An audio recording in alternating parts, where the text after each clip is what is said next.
dunes we rise and fight. Ride the worm, hold on tight. Through the storm, to the light. Call the banners of the brave. Sands of Arrakis will not cave.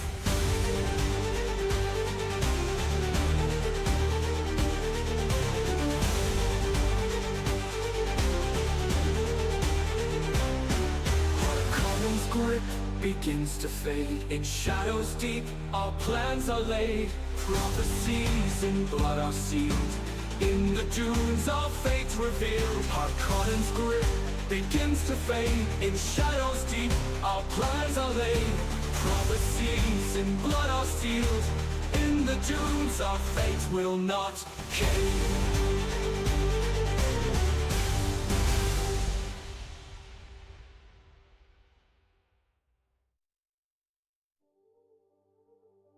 Harkonnen's grip begins to fade.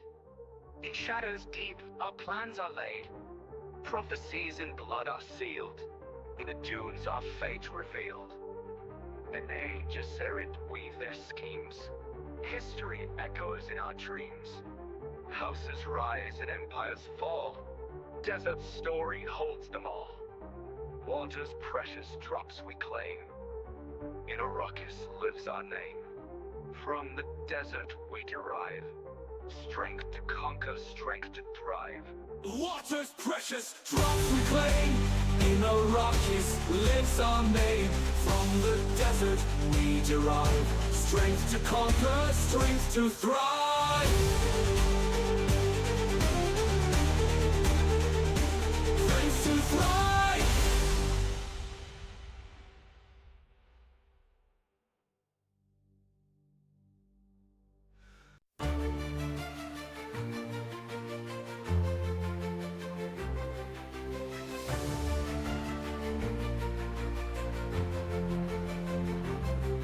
Beneath twin suns, the desert roars, a land of spice and ancient lore.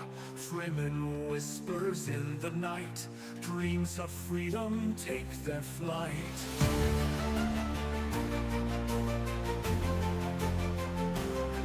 Triacle beneath the sand, power shifts at your command. Golden eyes see futures bright. In the dunes we rise and fight. Ride the worm, hold on tight. Through the storm, to the light. Call the banners of the brave. Sands of Arrakis will not cave.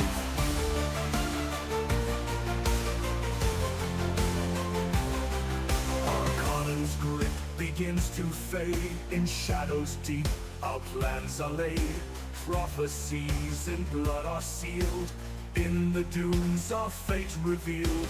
Bene Gesserit weave their schemes. History echoes in our dreams. Houses rise and empires fall. Desert story holds them all.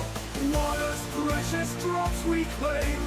In Arrakis lives our name. All right, welcome back, everyone. Welcome back.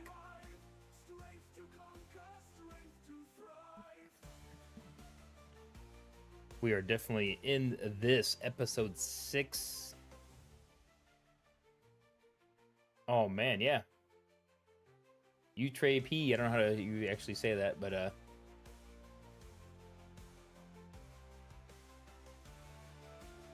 all right, we got some good stuff tonight. Man, we get a couple people in here before we get going.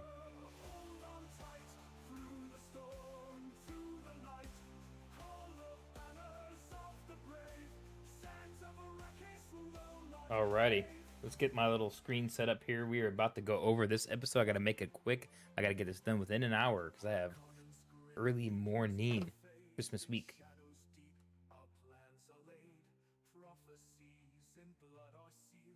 So, right quick, let's go ahead and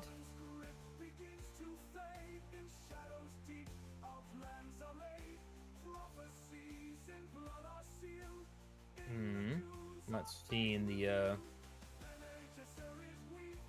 seeing the right.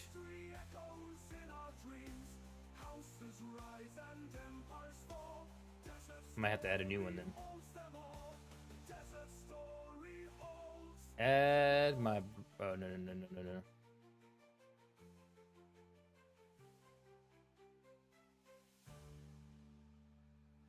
Okay, well.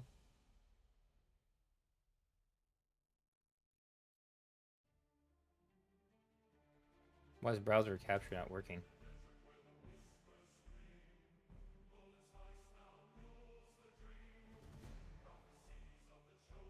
Well, we are in it tonight, folks. We are in it tonight. I don't know what's going on here with my board.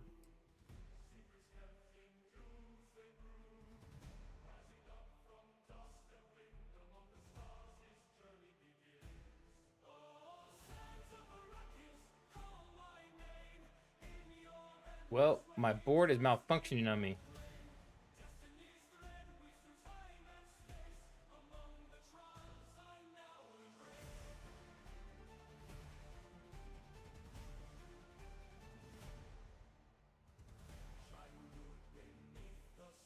Let's just do this then. Yeah, we'll just do this. I got it.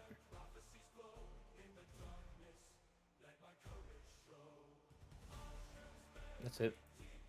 Boom.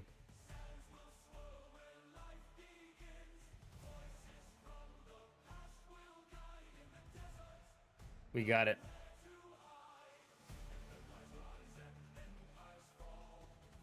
All right. So, folks, welcome to the stream. Yep, I was waiting for people to come in. Thomas Anonymous had to reset my screen for whatever reason. Yeah, we got people in. We got people in. We got people in. Oh, oh, there we go. Definitely. Good thing I waited. I haven't started yet. Episode 6. Episode 6 is done. And a lot of revelations. We did not get the full reveal of Desmond's handler, so to speak. But we got a lot of it, though.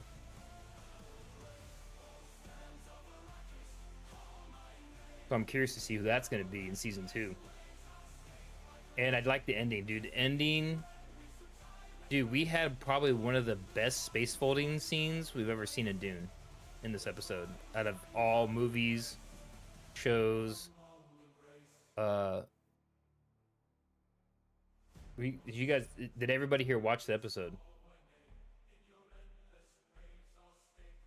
The space folding scene with the highliner coming through at the end, I was like, wow, this is the best space folding scene we've had in Dune ever. That was nuts. That's how it's supposed to be. It's not supposed to. You're not supposed to fly through them. Yeah, I don't know, man. We're gonna get into it though. We're gonna cut straight into this, guys, because I can't stay on for 2 hours like I always do.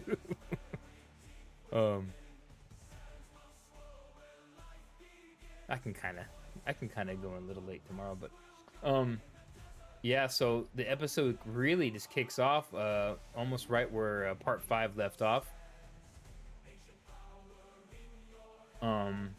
Tula's here is essentially as a flashback. She's kind of remembering the flashback. Oh, we learned some stuff, dude. We learned some shady stuff. Shady stuff in this episode. I told you Valia was the bad guy. No one listens to me. Well, I got it wrong about Desmond. I thought it was Vorian, but it ain't. And then on top of that, some people that were thinking it was thinking machines' eyes looking at him originally. That's, you know, that those people were right. In the Reckoning visions. So we start off this episode 6 with the a kind of a flashback of when they actually Tula, Tasha, and Francesca witnessed basically Valia murder Dorothea. We didn't see that in the original flashback, right? So we saw that, which is pretty interesting stuff. Oh, they witnessed that. They pretty much vow allegiance to her, essentially, at that point. Tula's a little bit weirded out about it, and then that's where she reveals that she's pregnant with Ori Atreides' baby. And then basically Valia's like, oh, well, we can use that baby for ourselves. And then she's like, I don't know about all that. So So this is not in the books, right? So we never knew what happened to the baby. This is new territory here, guys. This is all new territory. None of this stuff's in the books. So this doesn't happen in the same. I've talked about this before. All the timing's off. The timing's way off on all this stuff, but it is what it is. In the books, navigators, mentats and navigators, when she actually kills Dorothea, it's in a totally different timeline than this. It happens way before she reveals that she's pregnant with the baby. She actually doesn't even reveal that she's pregnant with the baby all the way till like pretty much the end of the Navigators of Dune book. So yeah, Dorothea has been long gone, but it's all just, you know, they got to condense it all, so it doesn't really bug me as long as they're getting the main points out there. The books, there's a lot from the books that's missing. I'm wondering what they're gonna do. They're throwing some curveballs on this dude, so I do not know who's gonna be the Desmond handler. It could be anybody. It could be a Thalaxu at this point. It could be remnants of, or maybe it's ancestors of Venport, Joseph Venport. Maybe it's Vorian Atreides again. I don't know. It could be. It's probably some sort of well, it's somebody that knows what's going on. So somebody that knows about the sisterhood, their inner workings, and all that stuff. So, and it's somebody who knows about thinking machine technology. So it has to be a Thalaxu type thing, or I don't know. I don't have a hypothesis. I really don't know. We're on uncharted territory here.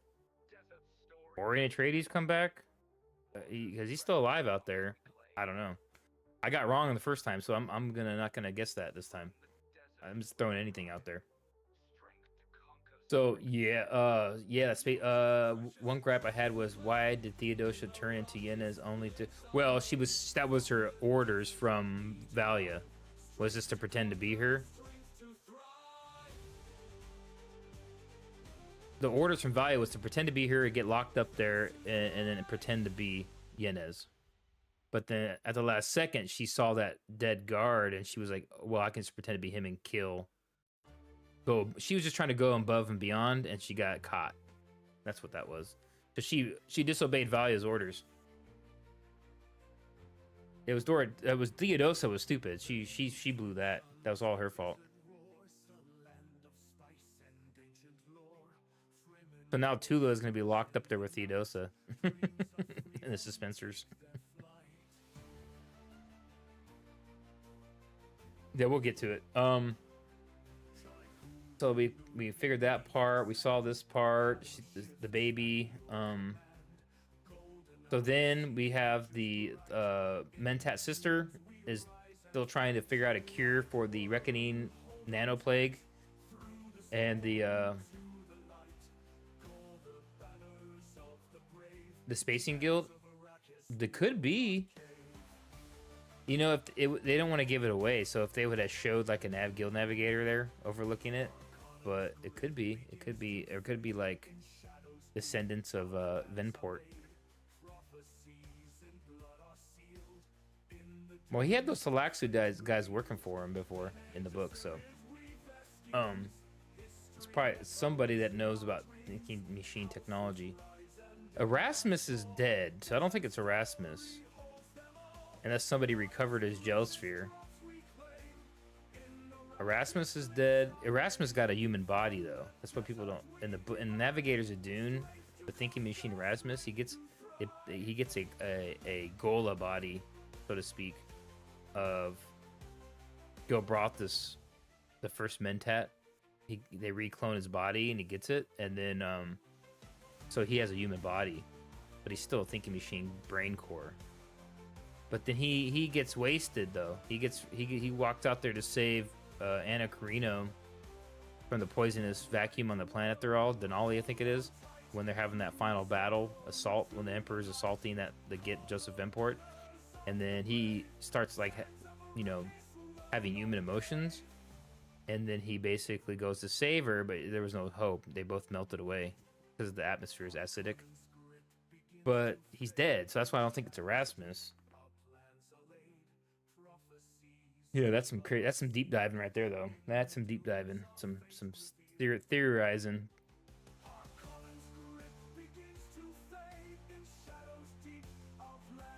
I don't know. I don't know what it's gonna be. That's we'll have to figure it out and do some theories. Yeah. So this next scene of the episode was Tula and the soup doctor, the sister doctor. They're gonna try and figure out if they can beat the nanobots. And I was kind of mad because I was like, damn, she's kind of smoking, right? But but they try to fight it, and then the fear gets the best of her because it attacks your fear centers, and then she basically croaks. She can't beat it. Then Tula's like, crap. Next we cut back to Desmond.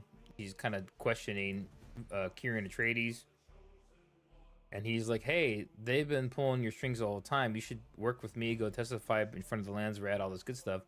And Kieran's like, well, I hate all of you. I hate everybody. You all suck. So he's like, okay, he puts him back in jail. So he's locked up there. Princess Yenez then tries to go back and rescue him.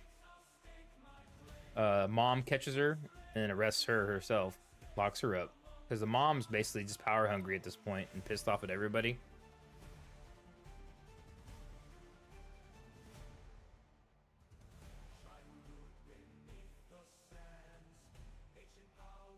And then so locks her up.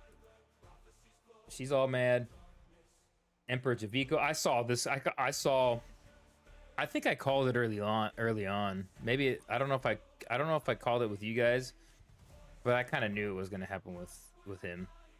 I didn't know if it was gonna be this season or what, but I knew he was gonna meet some sort of end there.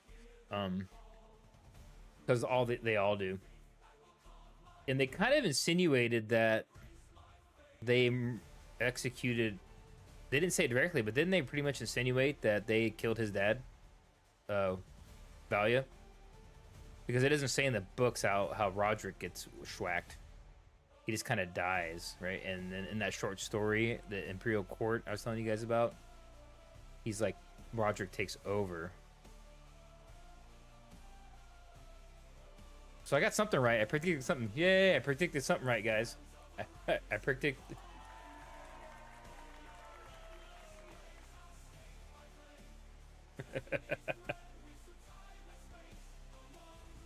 Yeah, I knew he was going to be schwacked at some point. I didn't know it was going to be this season, but yeah. The Carinos, they never last long.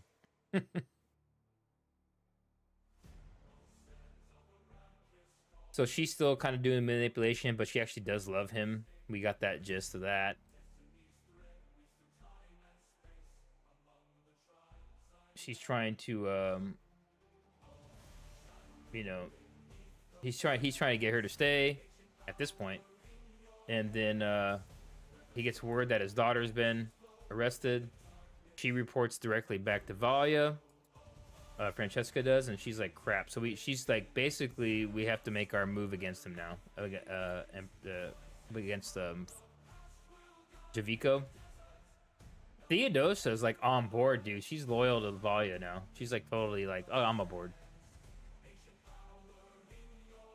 I wonder if Tula is gonna basically tell her like,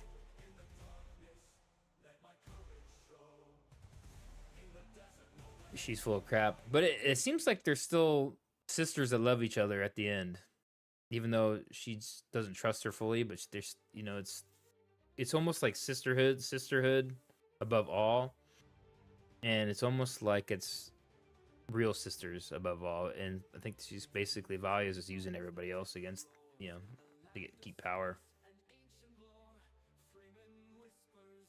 So we getting some closure here, dude, on some even stuff that I read in the books. I'm getting closure on in this show. Even mysteries I didn't know about. So this is pretty cool. We're getting big closure on Tula's baby at the end of Navigators. We're getting closure on Roderick. What happened to him? We're getting closure on really who, you know, after Wilhelm Atreides was killed in the court. I don't understand that. They didn't show Wilhelm at all, so I'm guessing they're just ignoring him. Unless Wilhelm was Atreides' granddad, or... That was a little kid, so that would be his dad. I don't know. Maybe we'll get more on that later. I kind of hope they kind of tie those together. I hope they tie Atreides' dad and all that kind of stuff better up, because it made more sense in the book. All these guys.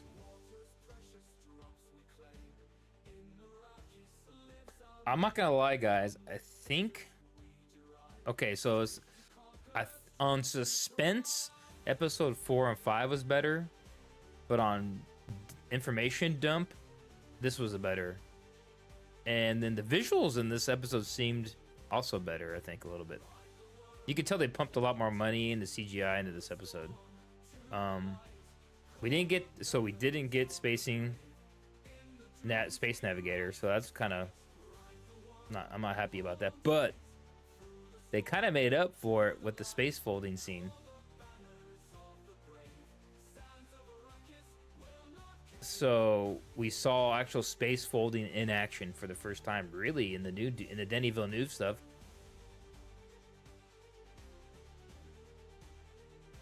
So definitely the second half of this season is way better. So episodes 4, 5, and 6 were like immensely better than the first 3 episodes.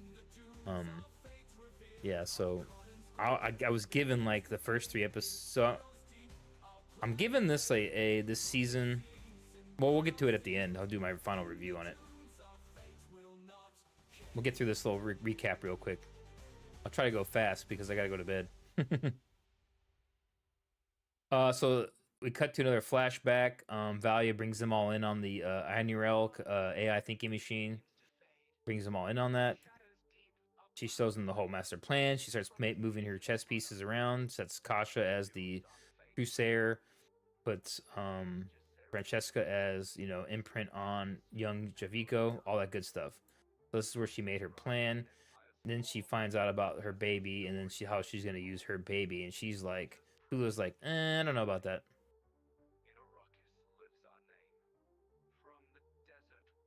So then she goes back, and she's still kind of asking questions and things. And then, I keep forgetting her name. She's the Dorothea loyalist. I forgot her name all of a sudden.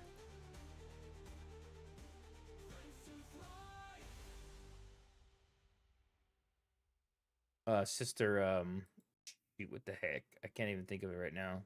Emmeline or whatever. Lila woke up, but it's actually Dorothea. We'll see that here in a second.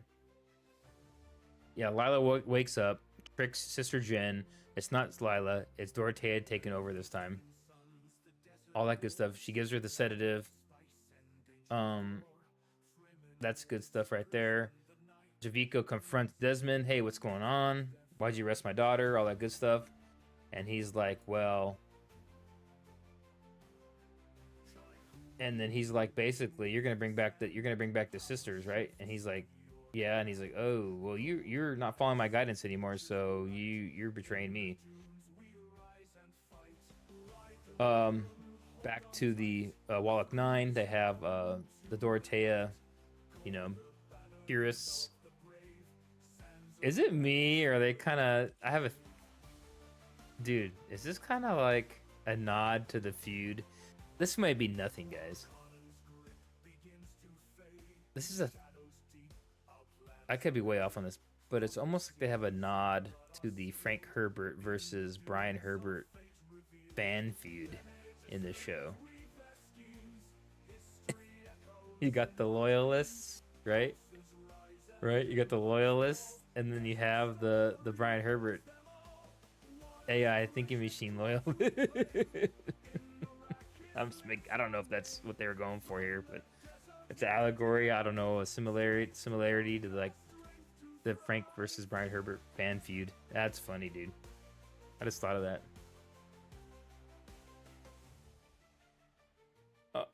Oh man. Yeah, so basically Lila shows up and starts like, hey, I need to show you guys have been being lied to. Where's all the sisters? Because she didn't know they got murdered. And then she's like, what the heck? And then she figures it out that they basically, it doesn't really show how. Oh, she starts getting flashbacks, and then she realizes that they probably got dumped in the pond. It doesn't say exactly how she figured that out, but she just figures it out.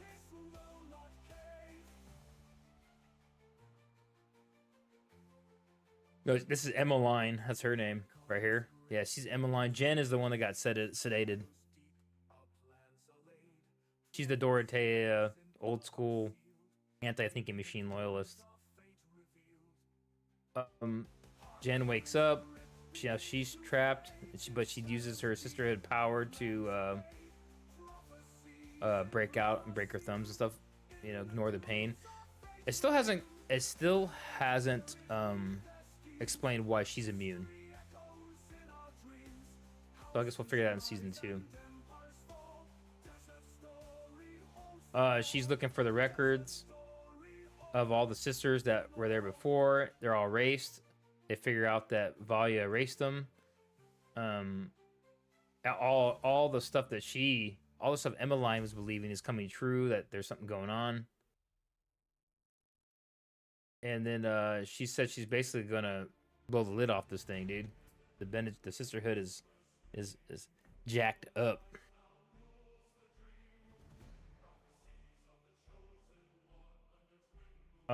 Back to the Harkonnen throne room, or whatever, the quarters, and she's basically throws the plan in how she's going to go in and kill Javico. She's gonna rescue Inez, send her in with a plan, have her kill Roderick because it's time to get rid of him. She's gonna walk through the front door, get arrested, do something to get arrested, get directly into the throne room. And because she basically, in her eyes, Yanez is supposed to be the next person in her plans to sit on the throne, no matter what. That's the end all be all for her.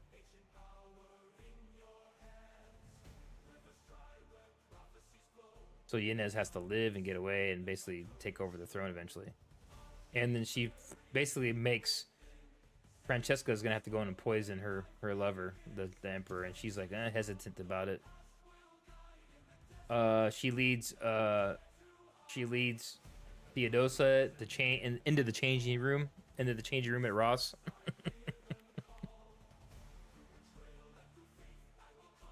Or Home Goods. There's TJ Maxx. I don't know. I have to take my wife to these stores all the time. That's why I'm making a joke about it. Like every dang day, I gotta go take her there.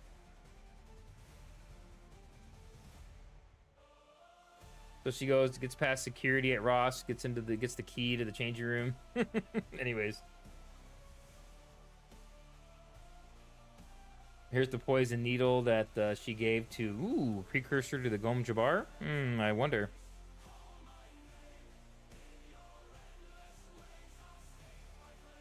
Anyway, that's what she wants her to kill the Emperor with.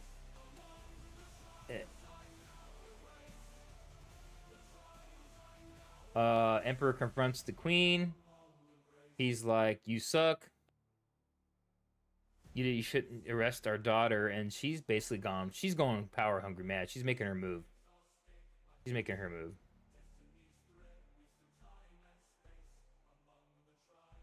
And then basically, I can't remember exactly what they said to each other, but she basically blackmails him.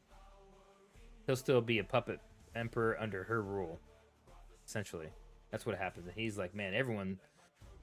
And he's like, I'm sick of this crap. I really am just done with it.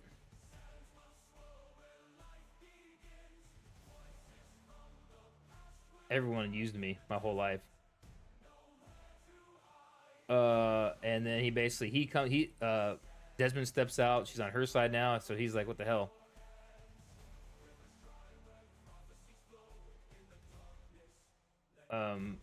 She comes in. She's just comes in like a G, dude. Comes in there, takes over the throne.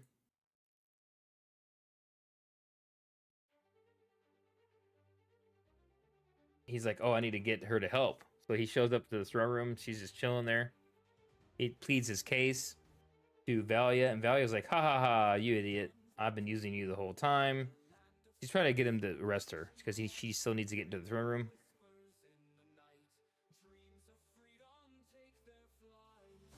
Ooh, Thomas and Albus. I don't know who will win the next round. I think Valia is going to end up. I was really surprised that she kind of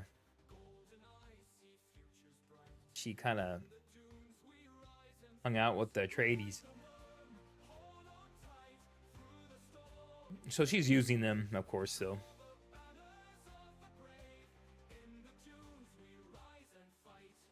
She lays out all the complete plans before he was even a little kid, before he was born, for Jabako, and he's just like, what the hell? Everything's a lie. My whole life is just a lie. Francesca's a lie. Everything's a lie.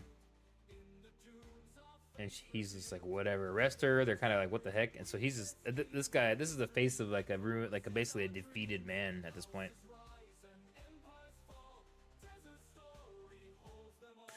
I don't think it can be him.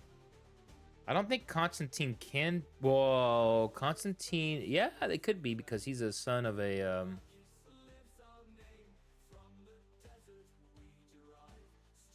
Bene Gesserit, so they would like that. Yeah, Yanez is fleeing, so she's gone. So yeah, you're right. It's got to be him. They're gonna put Constantine on there. Oh, Constantine's gonna get ran over so quick and easy.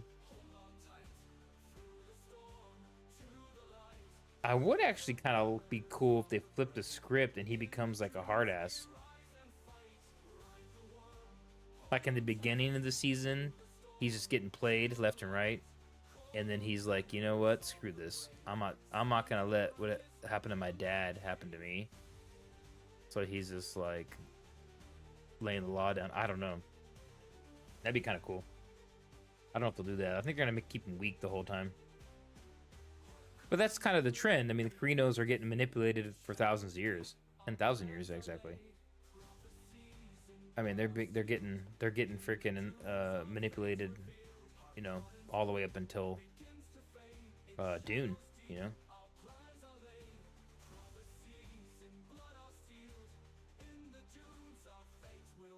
Has her arrested, and then she has this revelation. She starts getting these flashbacks. Lila does. She goes up to the top.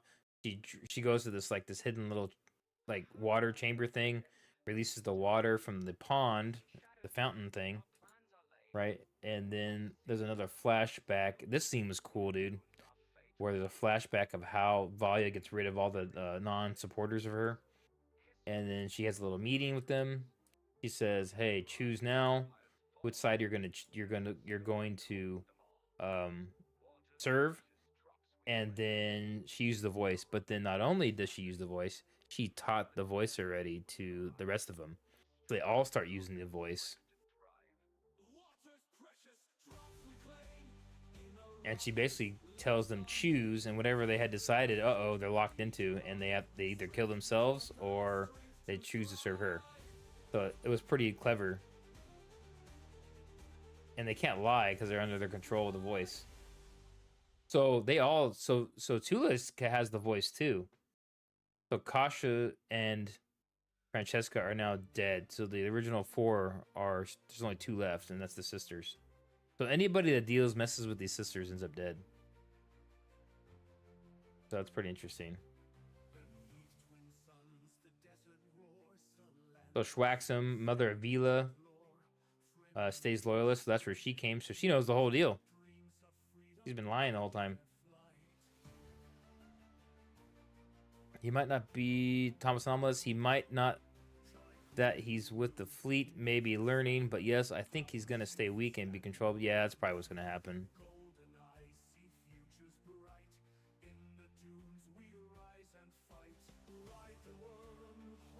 So Emperor comes back to his chambers.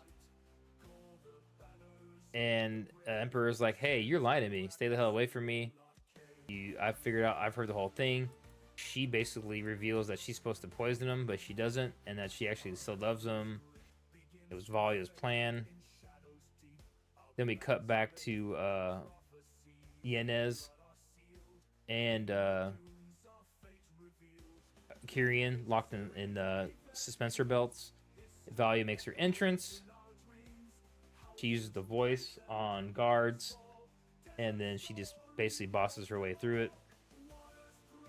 She then tells Theodosa to change. Well, she already, that's what she changed it to earlier. She changed into Yanez. They're going to swap out. And she's going to be acting like her while they escape. So they do that plan. She said she won't leave without Kyrian, so she's like, oh, I don't have time to deal with this. So she just goes along with it. Valia's like, okay, whatever.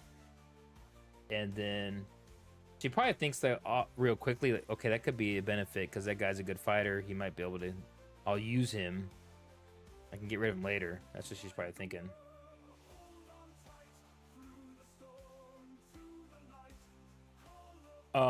Next, we cut back to the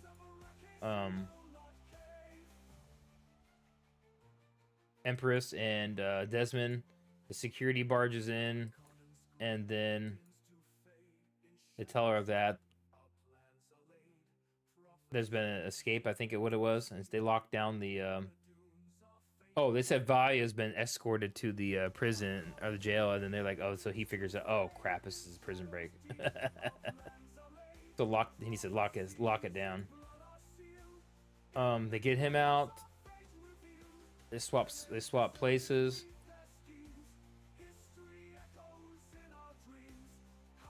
She gives Theodosa some guidance. And she looks down and decides, I'm going to, instead of following the orders and acting like her, I'm going to, we find out later, take the likeness of that dead guard to try and go above and beyond, which fails. To take out Desmond. They start their escape. They're basically starting their investigation into what's going on. That guard, which is Theodosa, stabs Desmond, wounds him. He knocks her out, and then he says, basically lock her up.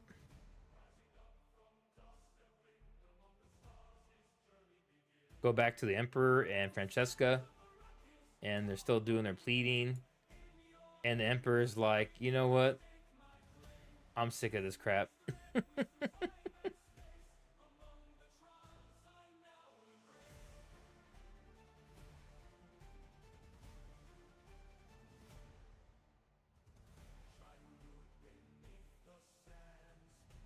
And he stabs himself. I thought that was pretty brutal. I saw that. I didn't know he was gonna kill himself. I thought he'd get murdered, but yeah, I knew he was gonna die.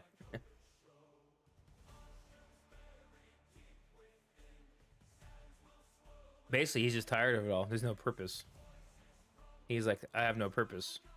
Everything's a lie. There's no way out of this. Even though he could have just probably got on a ship and just freaking disappeared somewhere, but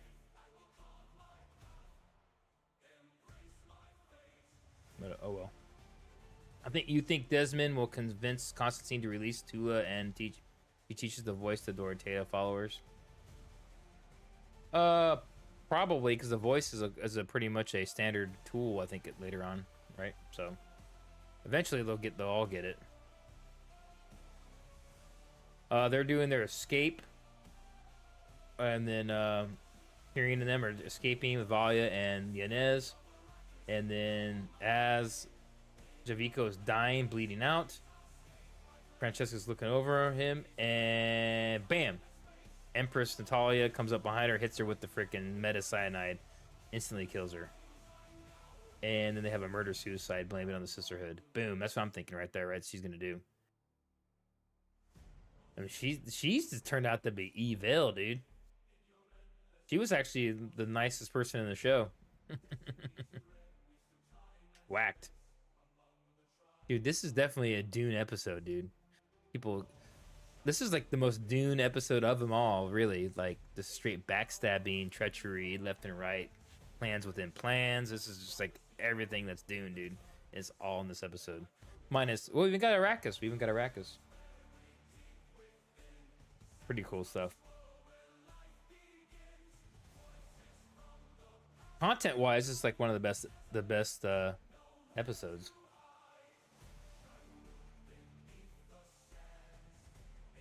I do like the throne room scene or the council scene with Desmond, though. I really like that scene. Yeah, the early precursor to the Gom Jabbar.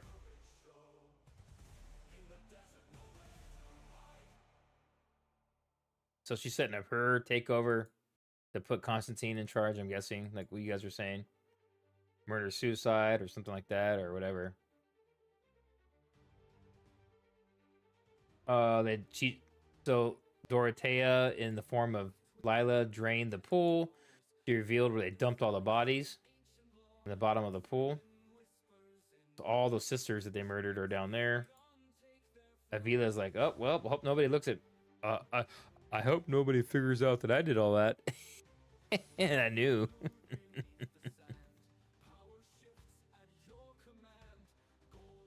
She's a goner, dude. They're gonna get her.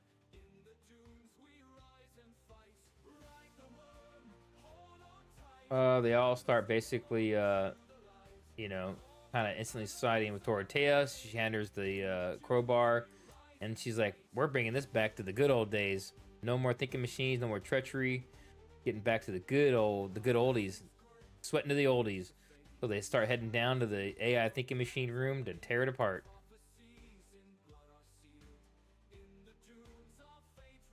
Bam! First thing she does, she take that crowbar, and it's like a pissed off X on your SRT8 Grand Cherokee in Atlanta. Boom! Tearing that Joker apart.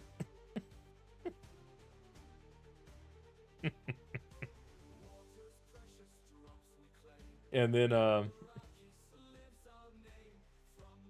she's flying. She's having another flashback as she's in the shuttle. She's folding space. Well, she's not folding space, but she's riding in a space airship. She's thinking about. So she starts thinking about how she had the baby. So she delivered Desmond, and then she hatched her scheme with Francesca to swap it out with a stillbirth baby, and then give it to whoever that mom that gave birth, and then boom. And get the baby as far away as possible. Give Desmond a chance of his own free will to have his own life. And it's kind of sad scene, actually. Kind of sad. I mean, I got my own kids, and I can only imagine, like... I can't imagine that. I can't imagine giving my own kid up. I don't know. I know people do adoptions and stuff, but... for good reasons and things, but I just could never imagine doing that. Yeah. So it's gotta be nuts. I mean, if it's like a person that, you know, it's really down their life is a mess on drugs, drinking, all that kind of thing, and they give a kid up, it's gonna be a better life for the kid. I understand that. It's noble, kind of, in a weird way. But I guess there's people that just give up their kids and have a normal life. I don't know. I don't know. But I just couldn't do it. I just can't even fathom giving my kid away when they're newborn. It'd be nuts. I got 2 kids. But they're old now, but yeah, the actress who played young Tula. So Tula is actually in the book supposed to be a hot blonde, like basically she's supposed to look like a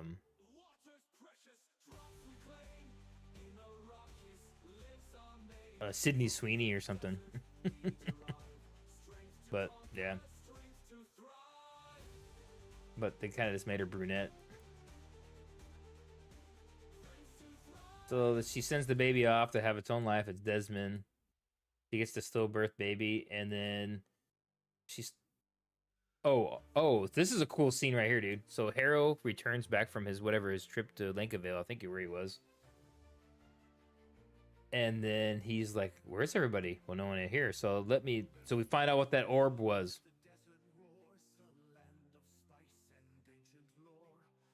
The orb was a thinking machine spy bot.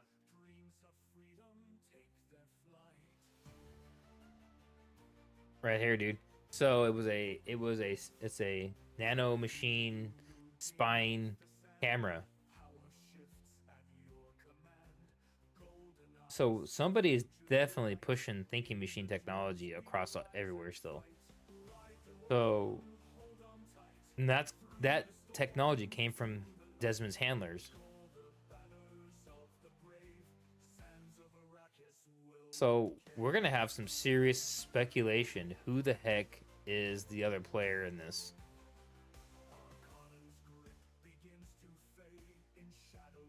You know, are they gonna come back and say it was Erasmus? Well, Erasmus didn't really care about the sisterhood in the books. That wasn't really his thing.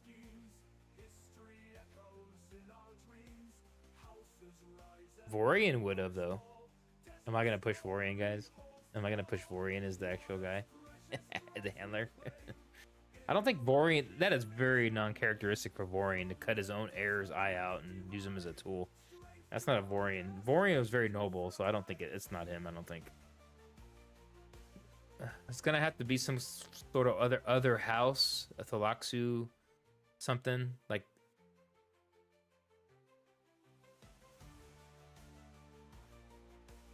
Like other people were saying, I think it's a Thalaxu, you know, person using thinking machine tech.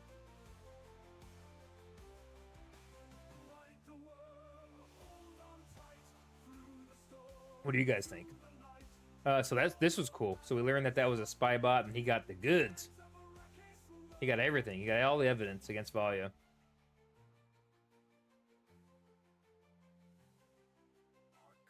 He's been recording everything. You know, she kept saying there's some piece of the pie she's missing. So basically, Kyrian lands in the by the fuel depot. They get out. She tells them to go to a certain point. She's got a person that can get them off world cargo ship contact. She's gonna slow down by taking out the Desmond's guys and his elite troops.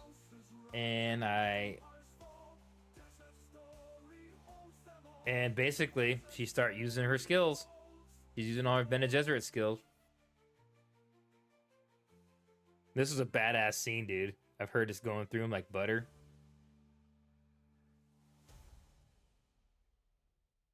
And she's just using voice, going through the shields, using voice against them, defend me, all that cool. It was awesome, dude.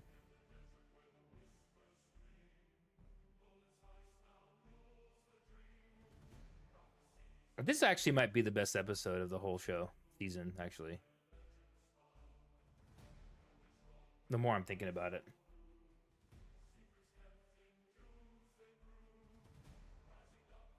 She just tears these dudes up. They don't have a chance. And then she even forced Desmond, because he can resist the voice. It forced him to kill his own two guys. It was hilarious.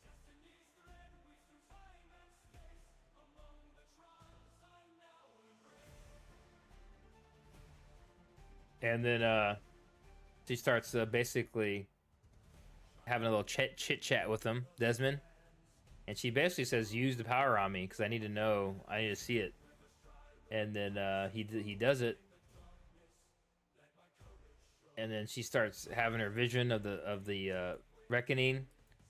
And then basically he can't control it anymore after a certain point. And then she's stuck in La La Land. Fear Zone. And then it's reliving the drowning of her brother that she saved him.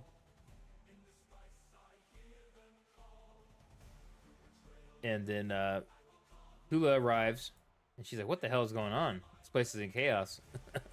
She sees Kyrian and Yenez like running away. He's like, what the heck were they doing? That's weird. But she just keeps going down the corridor they came from, and then they escape. They see a couple elite guards. They take him out like a team duo. They just tear him up because she's got all his training. He's been training her for years. So he just goes through them like butter, and she's just the same. She's the badass. Because she's got all the Kyrian and Atreides Swordmaster training.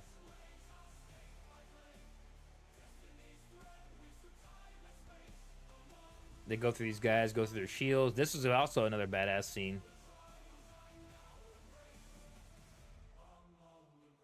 Dude, these guys are definitely Sardaukar, dude. The precursor to the Sardaukar.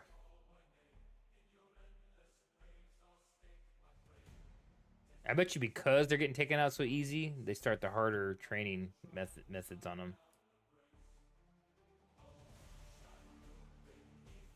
So Tula finds them laying there. She sees Valia suffering from the reckoning, visions, and then she's fighting the fear. Keeps going back and forth there to fight the fear. It's the fear that's taking over is what's causing you to lose to the virus, the nanobots. And then she has to not succumb to the fear. She says the worm is coming eventually, and she's basically like, accept your fear, you know, let the fear flow through you. Essentially, don't let it affect you, and let the worm come and take you.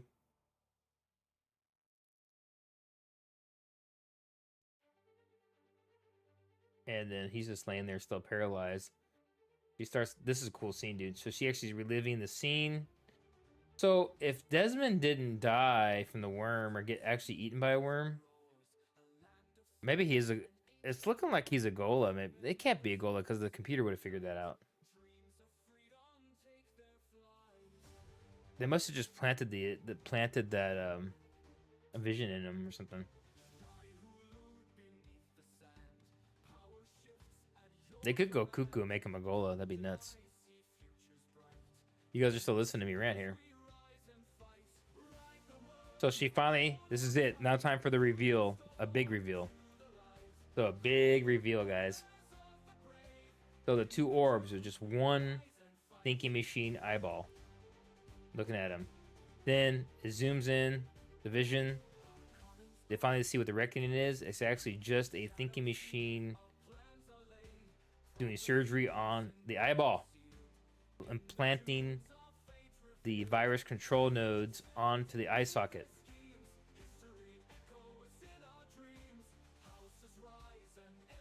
So pretty cool stuff. I don't know if I can show that on YouTube, but his eyeball looking at him. Desmond's eye was basically lasered that he can control and trigger the nanobot fear response. Pretty cool stuff. So we got so the people that were calling that a thinking machine technology in his eye and all that, they were right. So those guys are gonna feel pretty funny. Yeah, Beneflaxu or Ix are the only factions I can think of. Yeah, Brandon, it's got to be. That's got to be something. Somebody that are associated with him.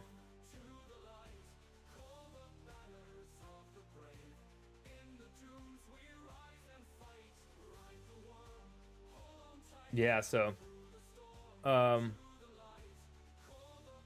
they kind of wake up. Oh, and then we see the figure. We see the figure looking at Desmond on the table. So who is this guy? Is it a spacing guild? Is it Thalaxu? Is it representative from Ix? Who could this be? We have our mystery man. We have our mystery person.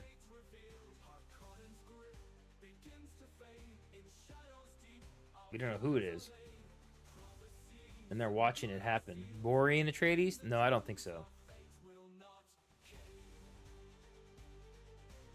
Erasmus Reborn? I don't know. I don't know what they're going to do.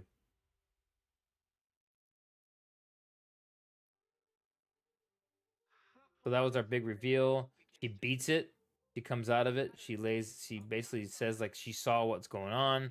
She says she realizes, oh, there's somebody that's a handler that's one step ahead of us on everything. So there is somebody that knows more than we do. Just as, you know, dangerous as the sisterhood that's pulling the strings here. So Now that with that revelation, she's going to basically end it by ripping his eye out, killing Desmond. But then, guess what happens? Tula says, "No, that's my son," and she's like, "Wait, what do you mean? Your son died. It's childbirth." And she's like, "No, I hid him from you." And she's like, "Oh, you didn't trust me, huh?" And they have basically, she's like, "I love you." Basically, she loves her. She's her sister, but I don't trust you.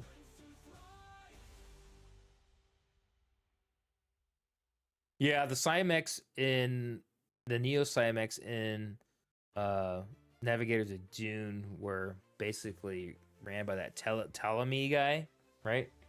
They're kind of working with the Thalaxu dudes working with Venport to revitalize the Cymex. But in Navigators, they're all like, well, we're not gonna be evil like the basically Agamemnon and his Cymex. We're gonna do the good of humanity this time with our powers, with our Cymic powers, and wipe out the Butlerians. But that's kind of like their angle on that in those books, right? But they all end up getting wiped out. The Butlerians wipe them out, and then yeah, they didn't last very long. Remember that scene? Which was it, Mentats, or was it in Navigators, where he tests the Cymex out against sandworms on Arrakis, and then oh, Kato's here. Oh, episode was awesome, dude. It's the final episode of the season. We are getting season 2, so it is kind of a cliffhanger, but not. They left it as a cliffhanger, and they left it as not a cliffhanger. So there's closure, but there is a little bit of a teaser cliffhanger. So they kind of did a good balance on the end there. But we're gonna get to that here in a second. Oh, you didn't watch the episode, so I didn't spoil the good. Well, I'm about to spoil the end.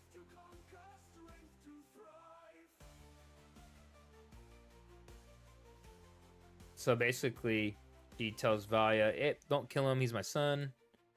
He's like, "All right, well, this is your path. I'm gonna go into the shadows.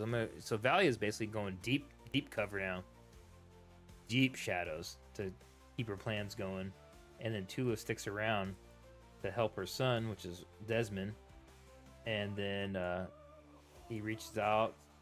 She's like, "Well, you're my son. I'm not gonna basically do anything bad to you," and then he still has her arrested by the elite guard because he's kind of pissed off, like, "Why'd you abandon me?"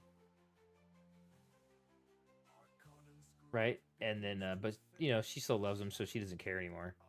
And then that's her baby. That's her baby. It's weird, man. Mothers love stuff, and a lot of mothers love stuff in this episode. Pretty cool.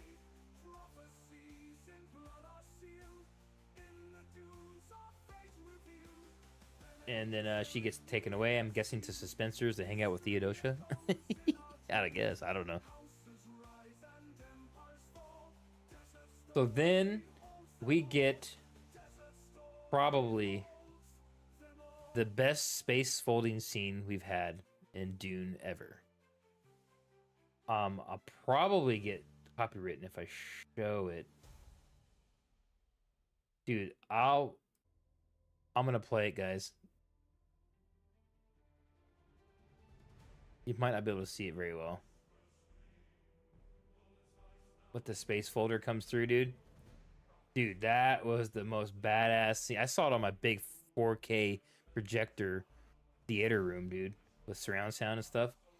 And I was like, holy, that's what it's supposed to look like. You know what I'm saying? It's actually more instantaneous in the books. It's like a flash, like Back to the Future. Really more is like how they actually fold space. But this was better, dude. This is cooler. Yeah, so we had the best space folding scene. It was sick. I was like, wow. So that kind of made up for not showing a space navigator. A spice navigator, I should say. That was just badass, dude. The Highlander coming through. And where'd it come out to? Dune. Boom. So, yeah, we got a much bigger teaser of Dune. There's a fleet parked out front of on top of it, on Dune or underneath or whatever you want to call it. And then we see a ship come out. The ship comes out, lands down there, and we finally see Dune for the first time in this, like, actually Dune, not just through hologram. We actually see Dune for the first time in this series, and they land. I don't know what. We don't know where this is. I don't know. It doesn't say if it's Arrakis or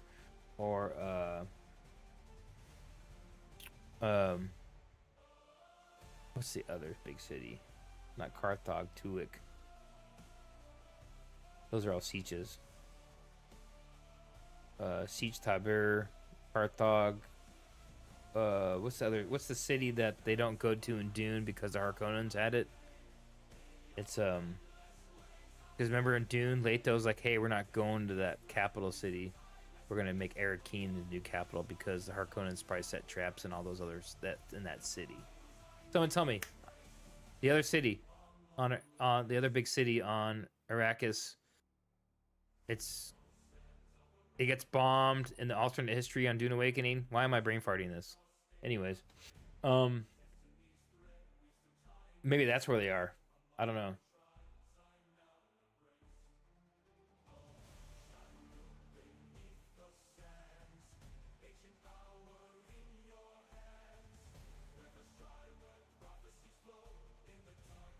They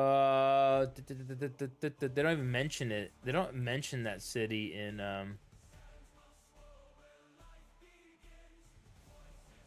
the movies.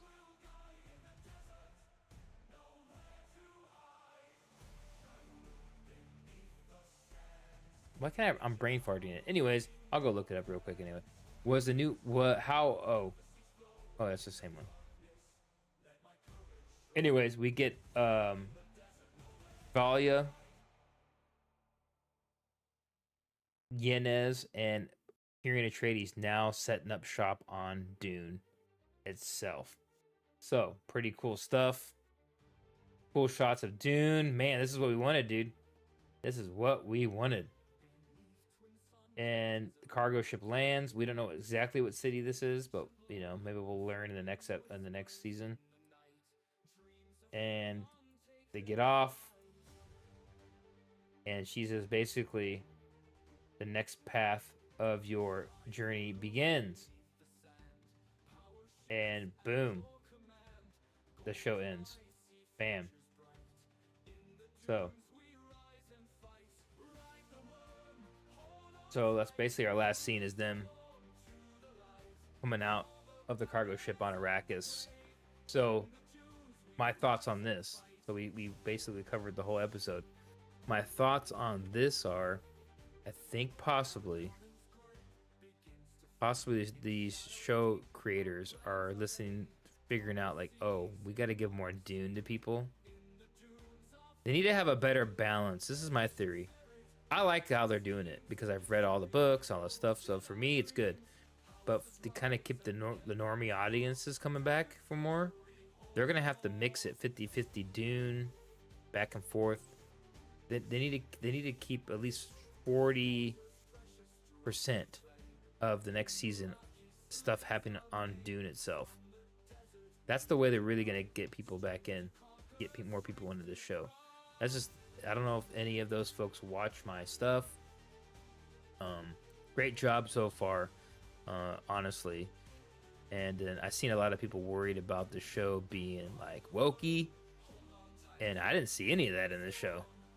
So, yeah, I didn't see one ounce of that. And then it just kept it Dune stuff, Dune politics, Lands Rad. I mean, Bene Gesserit sisterhood, politics. As far as I could tell, I think this show is like a really good show to me. I don't know. It took a little time to get going, but I think it could have used a couple more episodes. But I think they did well for what the time they had. So we'll see what happens on the season 2. So now time for my rating. I have a checklist for my personal ratings. I know you guys are still here listening to me.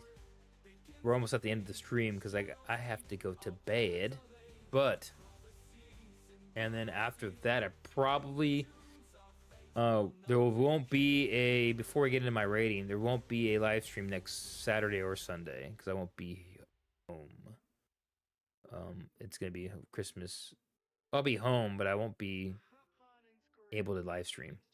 I'll be around, but I won't be able to live stream. I'll put it that way. Christmas week, family stuff, a whole bunch of family stuff going on. So I won't be back on. No, I won't even be able to get a video in either. If I can get a video in tomorrow, probably not even tomorrow. So this is probably my last live stream slash video that I'm doing. If I do get anything out, it'll be shorts. It'll be shorts. But so let's look at the calendar. I won't be back on until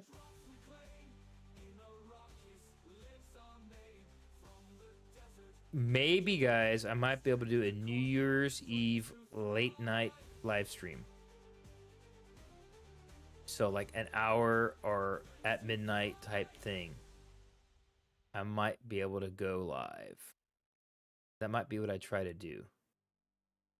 Or New Year's Day if I can't make New Year's Eve go, I will have a live stream on the Wednesday on New Year's Day. So that'll be the next available time I'll be able to do anything. So as we're doing vacation, big family stuff going on. So you guys are lucky you're watching this one. And then on to my final review, guys. Review, not video. So episode 1, I gave a 6. I took some notes here. And then 2, I think I gave episode 2 was a lot better. Never had, Last Raven. There never has been. So this is the first time we've seen an awesome space folding scene in anything Dune. There might have been some space folding in the 1984 movie. They just kind of disappear and reappear. And then in the TV show,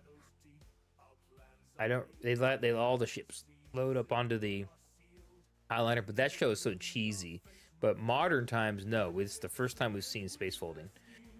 Now in the movies, they just have them going through like a tunnel. They go through the Highliner like it's a space folding tunnel bridge. So, that's okay. But this was way cooler than that. So hopefully they bring that back in the next movies. But yeah, dude, awesome. Best space folding scene ever we've seen so far. So they gave us that. That's something to be proud of the folks over there at the studio who came up with that. That's real something to be proud of. So I'm trying to do my average here. So let's pull my average up. I'm doing my average of the reviews.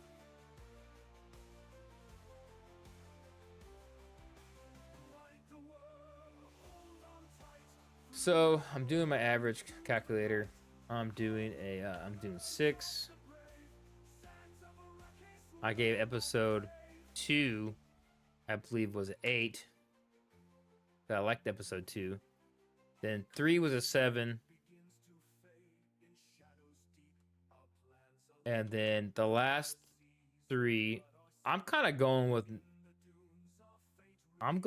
8s on episode 4 and 5.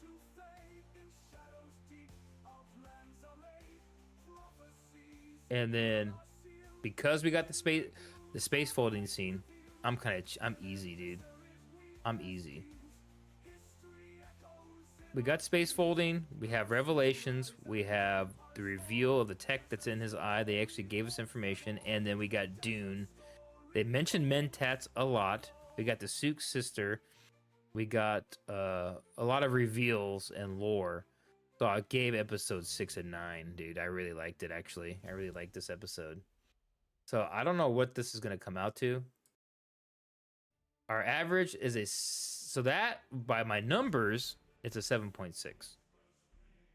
But I'm giving it an 8, though. I'm going to round it up. So overall,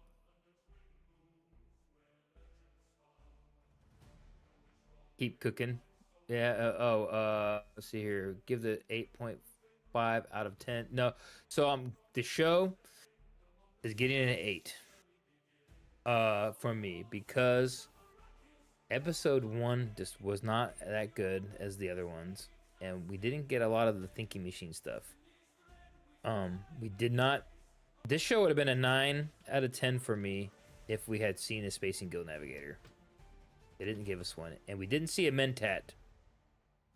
So I can't in good faith give this a 9 or 8.5 or higher because there's just some, we can't just give it to him. I mean, we have to have some kind of standard for Dune stuff, right? We can't just give him a 9, 10 because they're not giving us Mentats. We didn't get Spacing Guild Navigator. We didn't really get much Dune, right? We didn't get much Dune in the Dune show, right? We got a little bit. So, we did get a cool Butlerian Jihad scene in the beginning, but not a whole lot. So, I would have gave this show a 9 out of 10 if we had got Spacing Guild Navigator and Mentats doing Mentat stuff. I probably would have gave this show a 9. But I can't. We didn't get those things. So hopefully they bump that stuff up on the next season. We get Mentats, we get Space Guild Navigator, at least the reveal once. I'm not even telling you got to give it to me every episode. Just one scene where one of them shows up and is like, you need to get your act together. Shows up into Constantine on the throne room and is like, you need spices and apparel. And then I don't think Chom Company's around yet. I did a video on Chom, and Chom doesn't come around till they have a convention. There's a big spice mercantile issues going on, and it's later down the line. Wait, it might actually be Constantine that solves it. I'm gonna look that up. I did a video and I can't remember. There's so much stuff with Dune, dude. Yeah, so 8 out of 10, guys, for me. 8 out of 10. We did get shield warfare, so that's good. I didn't see any weapons, projectile weapons, really. No las cannons, no laser stuff. If they really want to win me over to get a 9 or 9.5 or a 10, you're gonna have. I have some standards here. You're gonna have to show me a Spacing Guild Navigator. You're gonna have to show me a Mentat doing Mentat stuff. You're gonna have to give me a 10 out of 10 would be a space battle.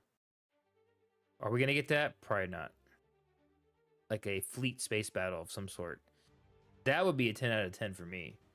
On top of the other stuff. So yeah. So just to get a 9 out of 10 for me, I'd have to see all the elements of Dune. Normal Dune stuff. So Dune being one of them. Mentat skills being used. We've seen, so we got Bene Gesserit skills being used. We got Swordmaster stuff being used. We just need Mentat. We need, we saw Sook Doctor, so we got that. We need, yeah, so basically those things. Roderick? No, Roderick created the Spacing Guild. Not Chom. There was some mercantile stuff mentioned, but Chom was not created till later, I think. Now it was a form of it because it was basically Venport stuff, but they kind of made it yeah, I did a video on it and I can't remember. Yeah, Chom was a creation of the Empire brought about as a reaction to the formation of the Spacing Guild, and this marked the true beginning of the Imperium. Yeah, so Chom...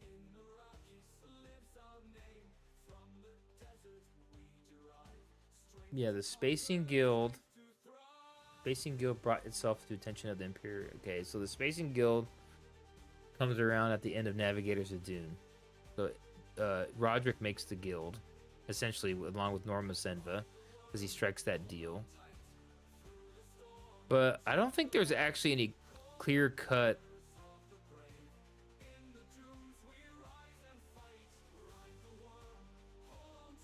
so some Emperor Solder, he's gonna make it. But I mean, I think that's coming out of the Dune Encyclopedia though.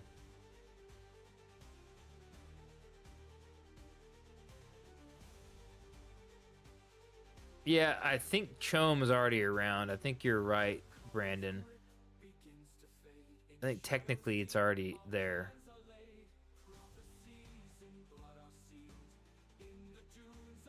Um, do you think they're going to get into Children of Dune? Not on this show, probably not, because Children of Dune, maybe later, after the movie. They won't do any of that till after Dune Messiah movie comes out.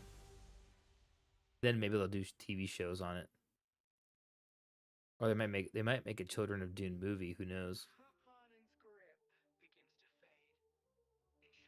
It's hard to say because there's some discrepancies versus the Dune Encyclopedia material and then the Brian Herbert books. So I think Brian Herbert. I'm not saying I like it or not, but I think the Brian Herbert books are the canon. I think the Dune Encyclopedia is not canon, but because he runs the Herbert incorporated whatever. So I think overall, I think his stuff is the law of the land on some of this. It just says here it's formed after 12 BG, so before the guild.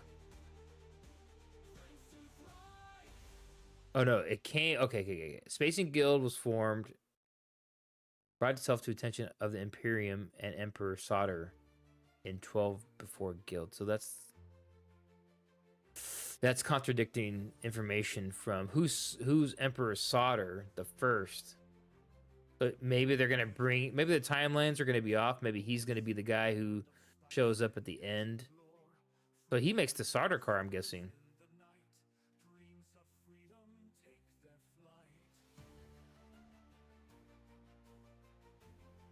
Ararium 4. So Emperor Solder arranged a great financial synod. I talked about this in my videos. On Ararium 4 in 10 BG. The synod closed in 5 BG, and soon after Chom and the Imperium rose. The guild offered safe, reliable interstellar voyages. They swore absolute abstention from politics. They sweetened offer by revealing the geriatric properties of melange, which they kind of already knew that. Yeah, so this is a little bit different than the books. So the books are a little off. Yeah, so I'm not sure how they're gonna rope all this in together with the book. So maybe Constantine has a kid named Solder. I'm guessing that would be the good way to do it, and then they can have him make the Solder car. That'd be pretty cool, right?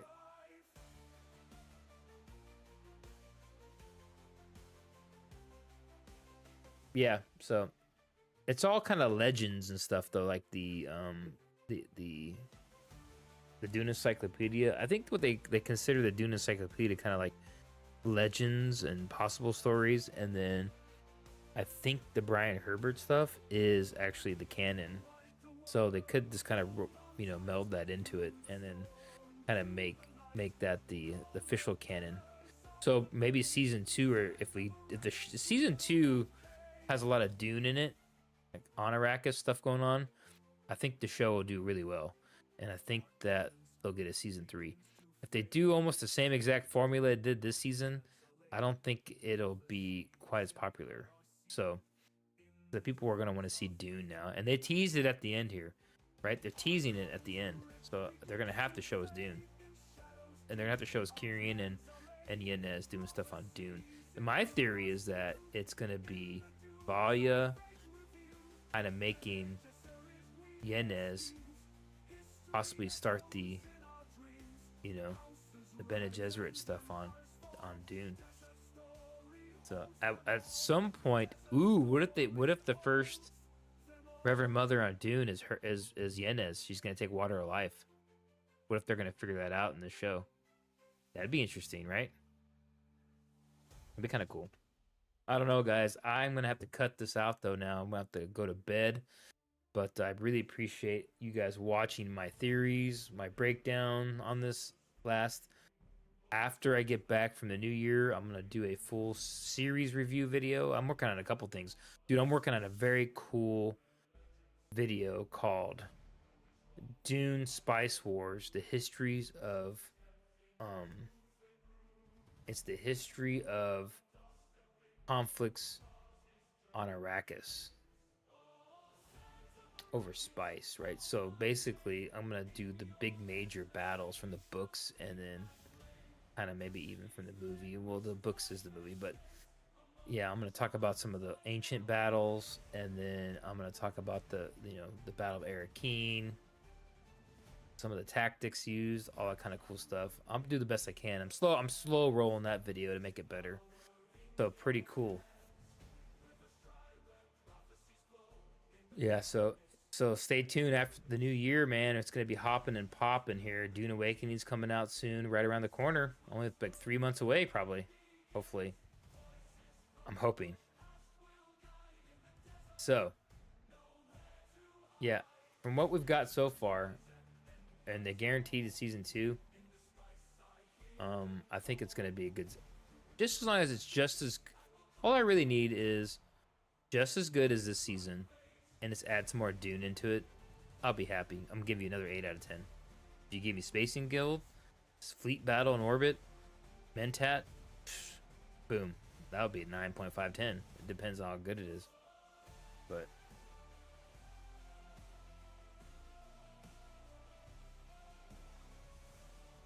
yeah, I have to stick. I have to stick to my. I'm not so picky, but like some people are. But I do have a checklist for Dune stuff I have to have in the show for me to give it a high score. All right, guys. I appreciate. Make sure to like, subscribe the channel. Check out if you're bored over and you need Dune stuff, go over the Christmas break. Go and just watch all my videos. I have merchandise stuff I review, unboxings and stuff. Just go and just hit the old stuff first. Hit the go to the filter in YouTube and just click the old videos, and you can go through and watch all my stuff. And then yeah, yep, just go back and watch some stuff. Or hey, go get Audible, go pick up some audiobooks, some Dune audiobooks, whatnot. Go check out my videos with my Dune cards. Those are fun. All the Topps Dune cards, and I've really break down those pretty cool. I'm really proud of those Dune cards. For those of you who've been watching my channel, I did a giveaway on one, so before I need to do another giveaway. Maybe that's what I'll do, live stream on New Year's, do a giveaway. I'm thinking about that now. Dune card giveaway. Maybe that's what I'll try to do. We'll see, folks. We'll see. Maybe in the daytime.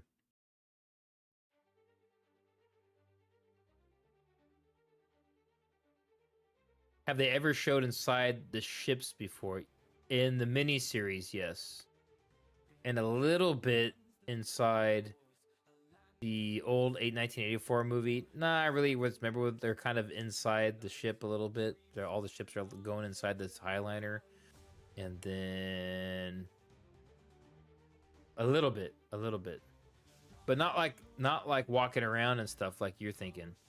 That would be cool. Like on the bridge, we have the spacing, the navigator tank behind the bridge captain and all that kind of stuff, like in the books. That would be cool to see that. That would be awesome.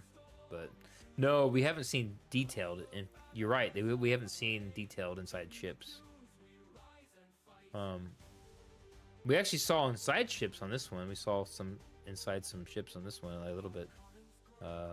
Tula flying through, but. Yeah, it would be pretty cool to see some space battle, and then Constantine on the bridge of a frigate destroyer or something. Would be kind of cool, right? But yeah, anyways, folks, I gotta cut this off. Like I said, make sure to like, subscribe, and be looking out for more Dune content. If you are new to the channel, hey, I do all Dune, only Dune. I don't really mess with other stuff. Sometimes I do some news on things. I wish I could have covered Timothy Chalamet doing the college football thing. That was pretty funny. He also went on Theo Vaughn's podcast. So I kind of follow actors that do Dune stuff too, but it wasn't really Dune related.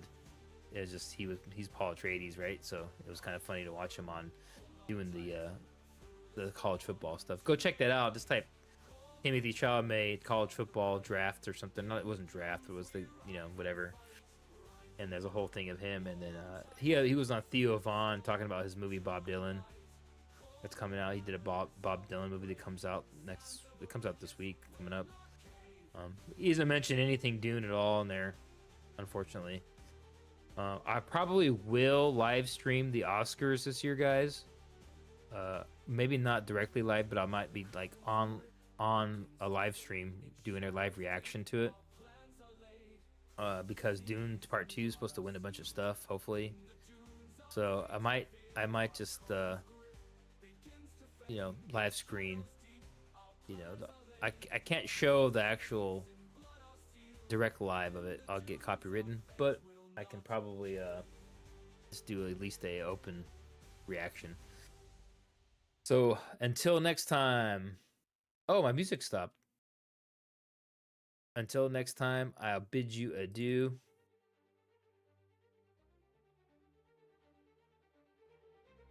Oh, there it goes. And I will see you guys next time. Twin suns, the desert roars, a land of spice and ancient lore. Framing whispers in the night, dreams of freedom take their flight.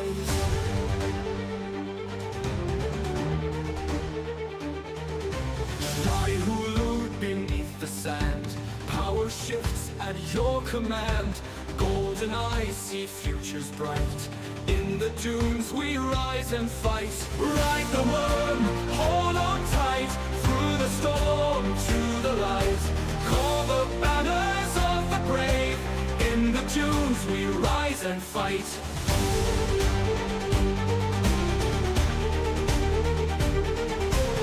Arrakis' grip begins to fade. In shadows deep our plans are laid. Prophecies in blood are sealed. In the dunes our fate revealed. The nature spirit weave their schemes. History echoes in our dreams. Houses rise and empires fall. Desert story holds them all.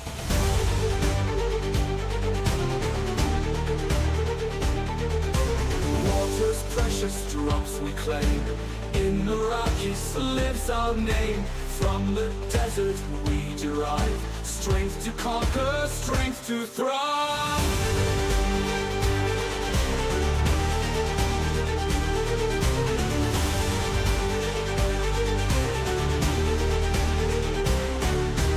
Ride the worm, hold on tight. Through the storm to the light.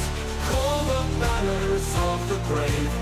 In the dunes we rise and fight. Ride the worm, hold on tight.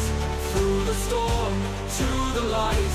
Call the banners of the brave. Sands of Arrakis